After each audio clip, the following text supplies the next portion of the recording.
নির্বাচনের ফলাফল প্রকাশ হলো, কিন্তু দেশের নতুন সরকার আসতে কতদিন লাগে জানেন কি? বাংলাদেশে কি ভোটের পর 7 দিন, 15 দিন নাকি 30 দিনের মধ্যে সরকার গঠিত হতে হবে? 2026 সালের নির্বাচনের প্রেক্ষাপটে আজ আমরা দেখব সংবিধান কি বলে, ইতিহাস কি বলে এবং আসলে সরকার কিভাবে দ্রুত গঠন হয়। বাংলাদেশের সংবিধান আমাদের বলে নির্বাচনের ফল ঘোষণার পর সংসদের প্রথম অধিবেশন অবশ্যই 30 দিনের মধ্যে বসতে হবে।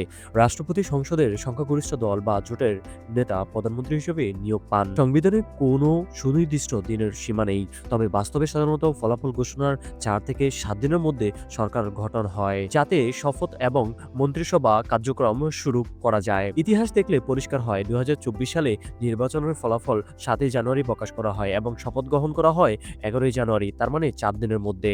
2018 সালে নির্বাচন ফলাফল প্রকাশ করা হয় 30 ডিসেম্বর, শপথ গ্রহণ করা হয় 7 জানুয়ারি, 8 দিনের মধ্যে।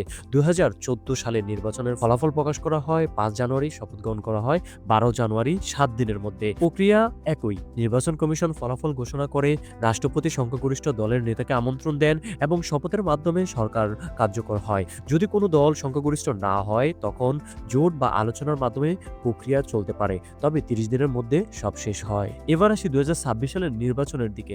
নির্বাচন নির্ধারিত হয়েছে 12 ফেব্রুয়ারি 2026। ফলাফল সম্ভবত 13 থেকে 15 ফেব্রুয়ারি ঘোষণা করা হবে।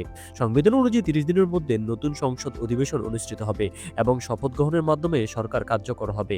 এবার নির্বাচনের গুরুত্ব বেড়েছে, কারণ এটি দীর্ঘ সময়ের পর গণতন্ত্র পুনরস্থাপন নির্বাচন। যদি রাজনৈতিক অস্থিরতা থাকে, প্রক্রিয়া বিলম্বিত হতে পারে, তবে সংবিধান নির্বাচনের ফলাফলকে দ্রুত বাস্তবায়ন নিশ্চিত করে। সংক্ষেপে, বাংলাদেশের সরকার গঠন সাধারণত 7 থেকে 10 দিনের মধ্যে হয়, কিন্তু সাংবিধানিক সর্বোচ্চ সীমা 30 দিন। 2026 সালের নির্বাচনে গণতন্ত্রের একটি গুরুত্বপূর্ণ ধাপ, যেখানে দেশের ভবিষ্যতের নেতৃত্ব দ্রুত নির্ধারণ করা হবে।